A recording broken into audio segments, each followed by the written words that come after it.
Junkie Nation, what's going on? Gorgeous George and Goes checking in. Today we're going to talk to a duo of fighters, father and son. Elijah Smith got a big win this past weekend at the UFC Apex when he slammed his opponent Toshiomi Kazama almost through the canvas, for crying out loud.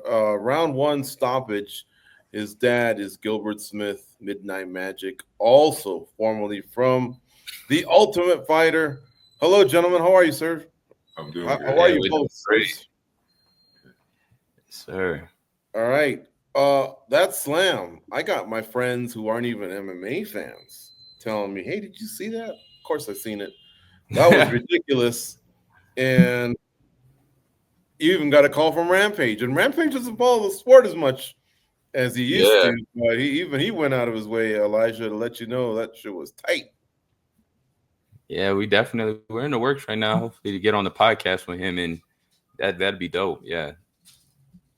Um, I guess talk about it. Like, I imagine you've seen it before. I don't know that you can really grab your teammates, right, and train that, but you knew that that was an outlet. What were you thinking in the moment? Were you just like, oh yeah, I've seen this before, here we go? Or, I mean, was it a panic? Was it calm? No, it was one of those things I've been in that position before, like where like in jiu-jitsu tournaments where I've lifted guys up, and I'm like, my dad, I remember one time when I was younger, I probably like maybe 10, maybe 11, 12 years old or something like that, doing a jiu-jitsu tournament, and the kid threw up a triangle choke, and I lifted him up in the same way, and I remember after the tournament, he told me, he was like, man, if this was a MMA fight, he definitely could have like slammed him like hard. And so, yeah, I mean, that's not something that we drill. We obviously drill technically getting out of a triangle, whereas you posture up, maybe knee slide to create the space, get your head out or get your arm in. Um, this was just kind of instincts, and I wanted to put a wow factor on it because I knew the fights before I think 2 fights before me, they were both knockouts. So in order to get my name in that 50K, bonus, I got to go out there and do something special, and that was it. Mm-hmm. And Smart move. I imagine you had seen the Rampage Jackson slam before, Elijah. Oh yeah, plenty of times. I've seen the Rampage Jackson Slam, the Matt Hughes, where is it? Carlos Gerard, Newton. Gerard Harris. I mean, and then recently, I think the most recent one, who you had Cody Garbrandt. Cody Brundage. Oh, Cody Brundage, my bad. Cody Brundage and what's his name? Just went down to bantamweight. He beat the country. He's country as hell. Oh, you talking about the Bryce nasty Yeah. Bryce Mitchell. Bryce Mitchell. Mhm. But I feel like I'm gonna still give Rampage Jackson his flowers. I'm gonna still say his is probably the best one, but right under him is me as the best slam KO. Who did you say, Matt Hughes? Did you say Carlos Newton or, no, or another name? Yeah, Matt Hughes. Okay, yeah. Yeah, when Matt Hughes got one. That was a title fight, too. That was very controversial. Let me throw one more in there, Yeah. not to steal any shine, but Jessica Andrade had a real nice one against Oh yeah. Rose Yeah, Namajunas. Yeah, she's fighting this weekend, so we'll toss her a little bit of love. But yeah, I mean, if there's a Mount Rushmore of slams, this one for sure is on it. And okay, so you Like, put them down. talking about What's that, Gilbert? like to sit here and argue, the best slams in the UFC is not something I ever thought I'd be like constantly like arguing about, especially involving my son. But it's awesome. Yeah, well, it definitely delivered the knockout blow, and you're entitled to your celebration, and you're doing that. When did you finally realize, oh man, this was really, really serious? I hurt this brother. Once I finished doing all my celebrations, and I was like, damn, I done did like 3 different celebrations. Like I got on top of the cage. I even did a backflip off the cage that they didn't catch. Um, and then once I saw he was still down, I was like, damn, all right, maybe I should chill out a little bit.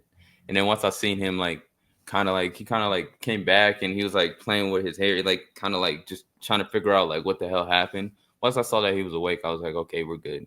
He's good. And right away, were you thinking bonus time, ESPN highlights, and everything? Water Oh cooler man, time? my phone was blowing up. I already knew that it was going to be going viral on ESPN. I think the cool thing for me though was to see it on Sports Center Top 10 or Yeah. ESPN Top 10.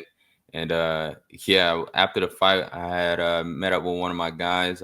His name is Brian Smith, and he owns a cigar company called Triumph, and Triumph cigars, and we had went out to a cigar lounge after the fight, and smoked the cigar while they were doing the ESPN Top 10, and it was a cool little video that we got, that we caught, and yeah, it's just a dream come true. Like I just remember waking up early in the morning, looking at trying to see what was the ESPN Top 10, and now I can say that that's something that I'm a part of now.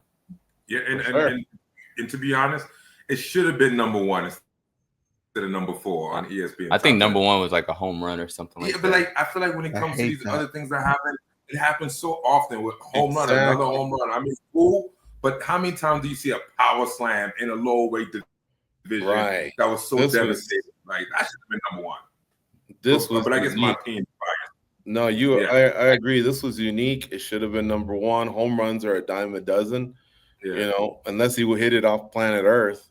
There ain't nothing that's topping this. And Gilbert, is that kind of what you envisioned? He talked about the jiu-jitsu tournament. You told him, hey, in an MMA fight, you can put this kid down. Yeah, when that happened back when he was younger, and first and foremost, he actually still won that match. He did pick the kid up, and I was like, please don't slam him. Please don't slam him, because if you slam him, we're going to be DQ'd. We're going to lose the match. And we was winning. But now that it's happening in the MMA, it's like, okay, we can slam him. So when he picked him up, it already ran into my mind, he's about to knock him out, which is super weird to how the ref wasn't prepared for it. Like when I saw him pick him up, I was like, okay, it's about to happen. I already knew that kid was about to go out. I would have been so shocked if that kid would have survived it. But the ref was just standing there like on chill mode. So that was kind of shocking to me.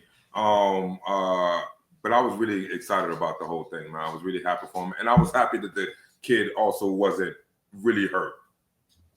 Right. Yeah, that was a difficult situation, because as I was watching it, I was so stoked about what happened. But at the same time, I was doing this to you. You couldn't see, but I was saying, hold on a second, because I didn't want you to be caught, celebrating on that. That guy was really not moving. It was so scary. And it's such a difficult situation to be in because of what you were able to do. Who wouldn't want to celebrate that? So yeah, I was I think when I got back to my hotel home. Yeah, I think when I got back to my hotel room and like I started seeing a little bit like what everybody was saying, I was starting to feel bad. I was like, that was kind of vicious. It's a difficult situation. It's a difficult situation to be in. But I do want to ask you, look, the bonus, we talk about how it's life-changing money. How much of that, though, now that both of you are here, like how much of that does it get reinvested into yourself, into your training? I think a lot of us always assume, what car is he going to buy next, or what video game system? But sometimes we'll hear fighters say, hey man, now I can afford to do this trip to train or invest back into myself. Yeah, first things first. I mean, I just left the IRS, so I'm getting the taxes taken care of out of the way. That's number 1. But number 2, I mean, I'm not I do want to get a new car, but that's about it. I feel like everything else I kind of already have. Like I just recently moved into this new house that we're in. I have the game systems. I already have a car that's paid off. I have the flat screen TVs. I mean, the only other thing now is to, maybe, take more trips out and go find, maybe training out in Thailand or something like that. That would be pretty dope. But for the most part, when we're talking about materialistic things, like, I don't know, it's really not too much to me. Like I can care less about the shoes. I do like jewelry, but I mean, that comes and goes.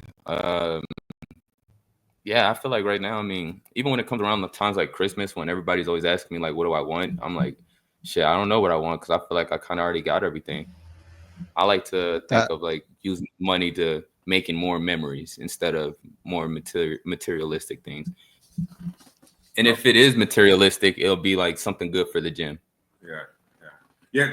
Honestly, it is about reinvesting into his career, because, you know, I never really looked at the sport as a way to get rich. I know some people have, you know, the Conor McGregors and the Sean O'Malley and things like that. But really, it's about cementing your legacy and showing how dedicated you are to the sport, right? And so for us right now, it's about the next fight. I mean, we got some money in the bank so he can feel a little comfortable. But now it's about getting back to the grind and figure out how can he get better. And we were just chatting last night about him going out to another gym that we feel comfortable with, that he can get some different looks besides just what I have to offer at Victory MMA. And honestly, I do believe that we have it all. I mean, in my mind, I feel like as a coach, as a training partner, as a fighter, I can give my son everything. However, I want to make sure that he's exposed to like other aspects, other thought process, and other body and styles and things like that. So I think that's the next step for us, is seeing what gym can we go to that we feel safe and comfortable with, that he could do some cross training and learn from someone else.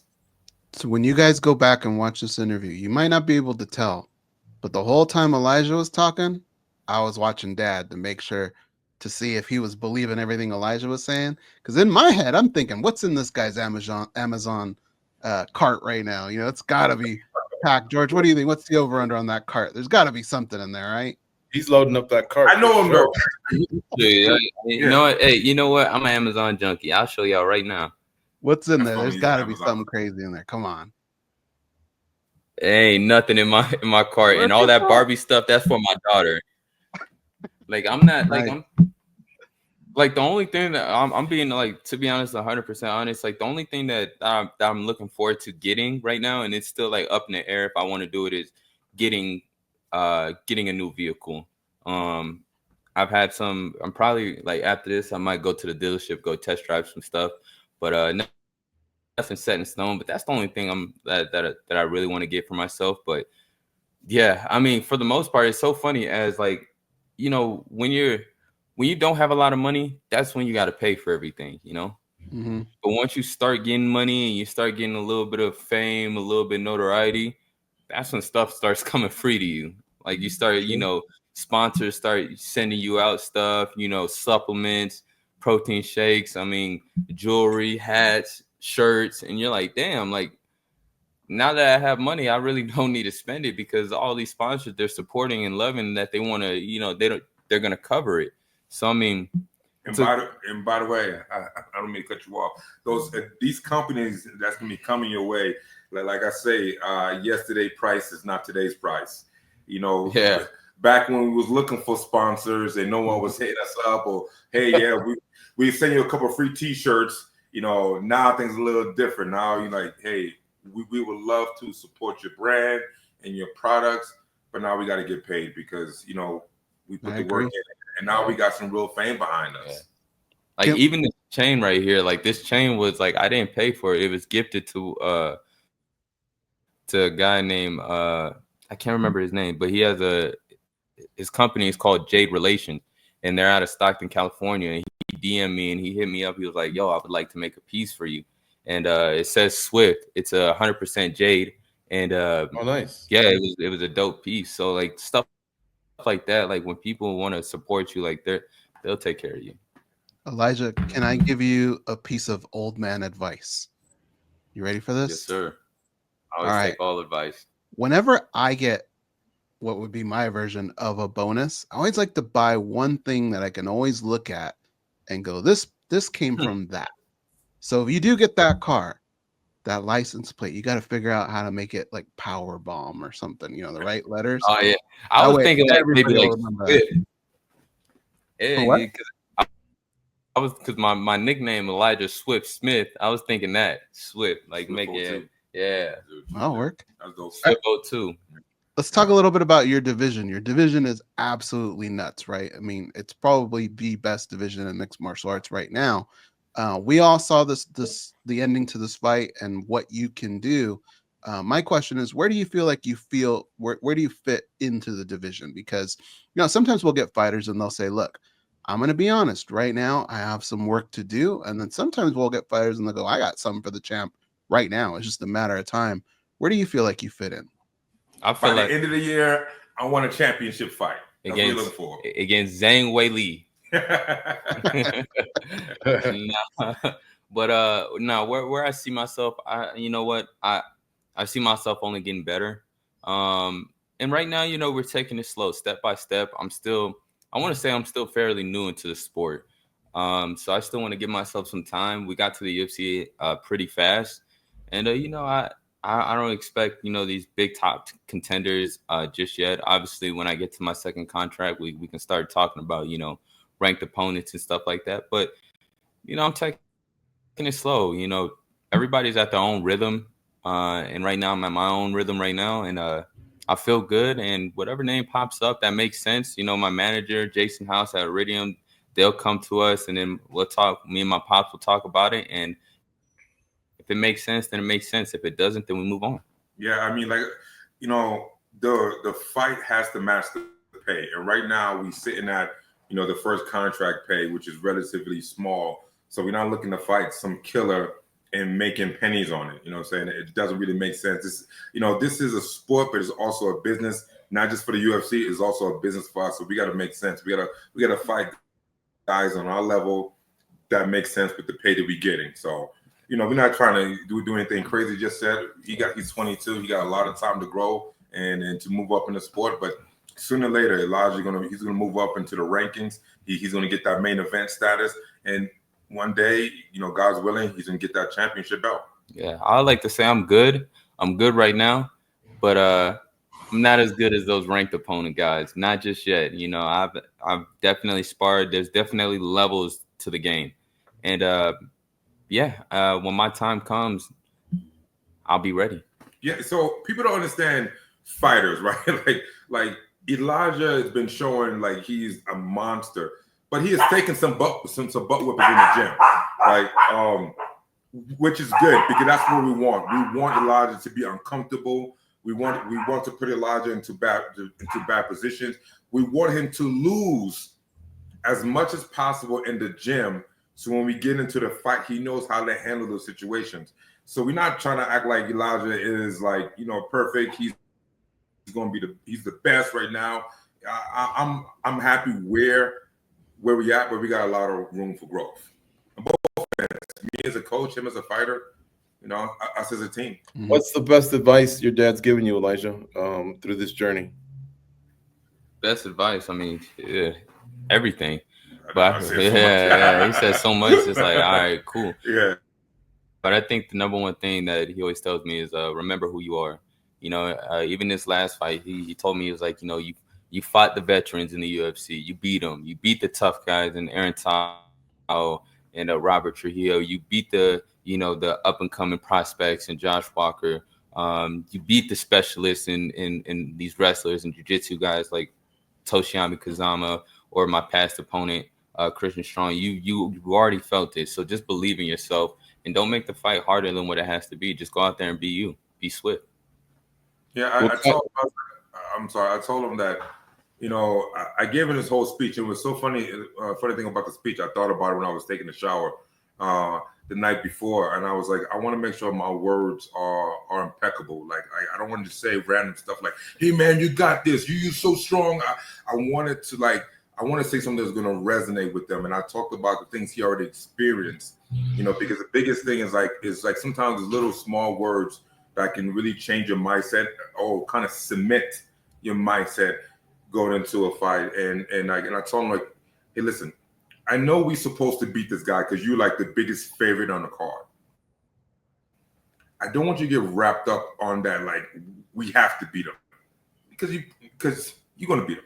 The biggest thing I want you to do is to perform, to be you, to be swift. The win is going to come. We're not going to trip about it because you are the favorite and we know you better than him technically. But if you could go out there and perform, you could do something special. You can be Smith. And he took that and ran with it. I mean, to the levels I didn't think he was going to do. So now, yeah. Yeah, I think now we viral. I think people need to stop. I don't know. I think everybody I don't know. I feel like everybody's been questioning my ground game, so they always like. I hope by now that they see like, okay, Elijah, he has good stand up, he has good grappling. Fortunate that it gives my future opponents more information about me. But at least I'm able to showcase my skill set and what I'm able to do and what I'm capable of. Yeah, and the truth is, I'm gonna add this, and I'm gonna give Elijah his flowers. Okay, this probably slightly cocky because we've been all modest and humble and things like this. But I'm gonna be honest. Like, if Elijah stay on the path that he's gonna be a problem. Because break this down. We know he can strike. We know he got fast hands. He's super athletic, super explosive.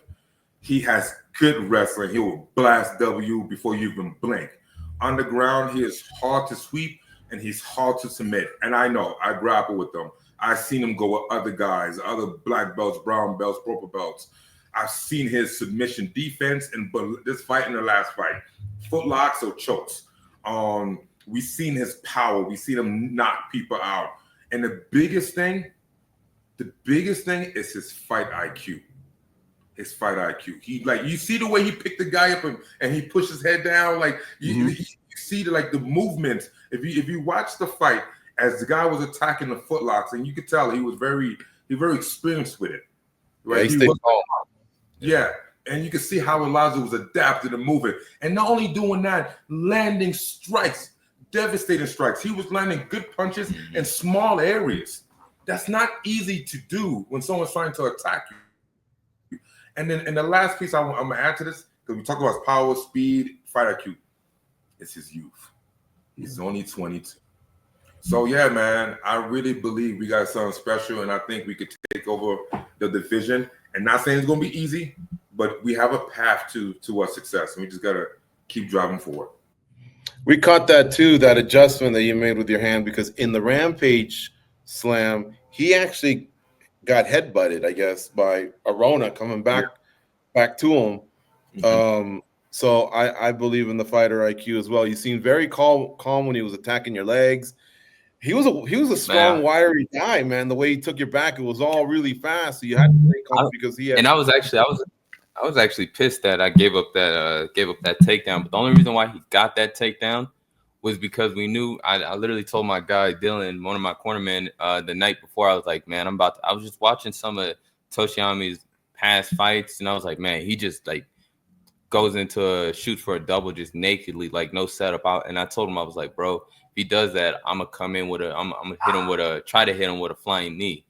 And he came in just like I threw a double jab, and he backed up, and I just got this feeling that he was about to shoot, and I was like, this is it. This is where you throw it. And he's lucky I didn't. It probably could have been done. The fight could have been ended a lot earlier in the round, but I missed. I hit him, but I didn't hit him in the face, and that's where he was able to get the body lock and kind of like power body lock, bear hug me down, and but I knew that once I kind of made a mistake and flipped over to my back, but I knew I couldn't let him get the first hook in. So if you look close to the fight, I kept my elbow tight so he couldn't get that first hook in. And once I saw that he was too high on my back, just shimmy a little bit and let him slide off the top, and that's how I ended back on top. Yeah. Like I said, if you look at guys like Sean O'Malley, right, devastated strikers, but he lacks the ground game offensively. He probably got a good sprawl. He's not a threat. You'll never go into a fight with like a Sean O'Malley and be worrying about being taken down and being like submitted. You know, if you look at some of the other fighters, they're like really good and really great in certain areas, but you're not worried about it. For instance, Merab. Truth is, you're not worrying about Merab knocking you out. You're worrying about Merab cardio and arresting you and maybe submitting you and putting you down and picking you up and all those things. But if you're dealing with a fighter that could do that, all of it, that can knock you out on his feet, fast boxing, good wrestling, good submission, defense, offense, and knowing when to go and when to pull back, when to relax. I mean, that's the total package, and I believe we have that. We just got to stay healthy, stay focused, and keep learning more and more tricks. I'm glad you guys are kind of pumping the brakes on, the belts and all that, because a lot of times you'll get this question, hey, are you trying to go after John Jones's record, youngest champion ever? I know you're going to be 23 in about a month or so. So you wouldn't really have too much time to beat that record. But I like that you're chilling and hanging back, getting better. Let the division unfold. Let your skills get better and strike when you got to. It's it's a nice record to have, but the real records are holding the belt and title defenses, right? Yeah, exactly. Yeah, just not. I like to think of like what's in front of me. I mean, I always think about the future, but I can only worry about what's in front of me right now. Because then if I look at, if I look past what's in front of me, then I'm always miss my shots. So I gotta focus on what's in front of me, get better, and just keep moving on step by step. It's just a stairway to success.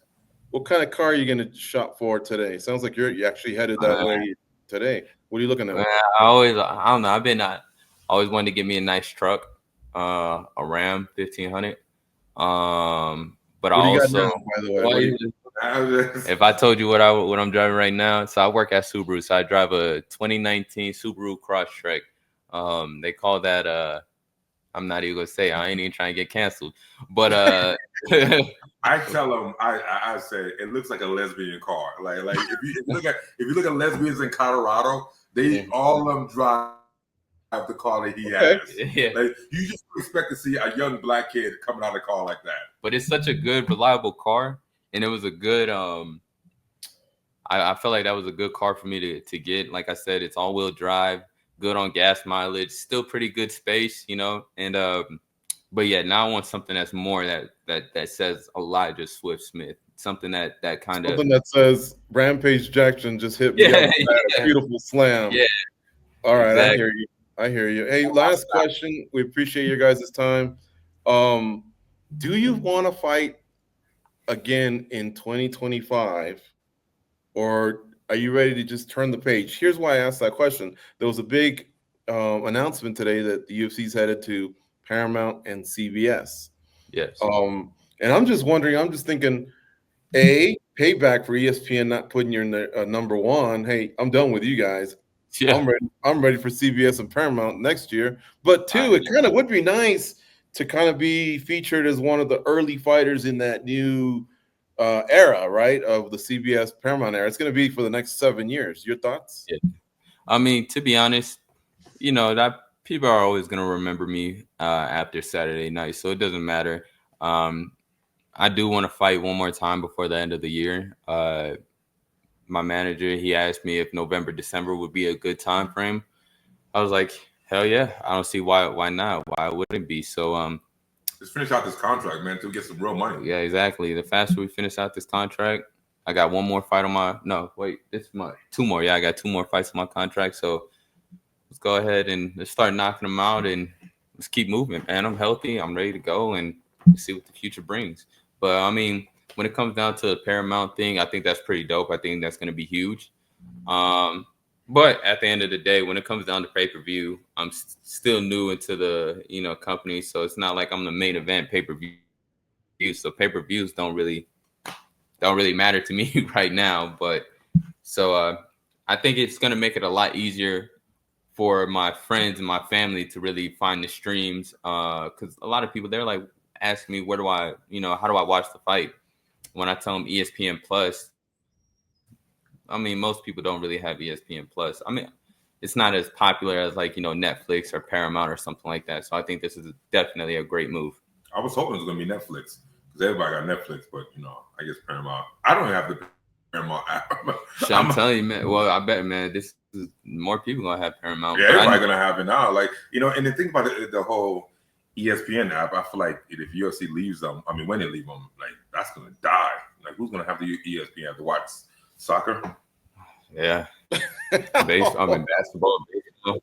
I'm sorry about soccer. Like, I understand soccer's big overseas, but it's not big in the United States. Like, I hear you. Here's why I laugh, because Paramount Plus, they actually show a lot of soccer, but in Europe, kind of the bigger teams. You know what I'm saying?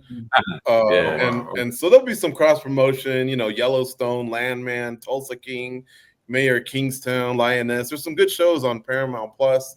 And then, of course, they're talking about 4 big shows on CBS. The White House show. You want to be on the White House show, or You don't care? Or? Oh hell, I think that's everybody. I think everybody want to be on the White House card. I think that's everybody. Like that would definitely be a big one for sure. Yeah. I want all the big cards. I want MSG. I want the White House. International Fight Week. I think another big one just for me and where I'm from, which is Colorado, fighting at the Ball Arena where the Nuggets played. That would be a big one. You're a Nuggets fan? No, I'm not. I'm not a Nuggets fan. Are you a Lakers fan? Because I see an LA on your hat. I don't want to say I'm a Lakers fan. I just really like LeBron. Okay, well, just say you're a Lakers fan because we're Lakers fans. That way you can say it. Yeah, say you're a Lakers fan. We'll fist bump you. We're Lakers fan. There we go. Yeah. There you go. All right, it's done. All right, guys, thank you so much for the time. Gilbert, it's really nice to see you, man. Saw you a lot, back in the day, and now you're doing your thing with your son, and he's getting down, and you used to get down, and congrats to the whole Smith family. Thank you, brother. I appreciate it.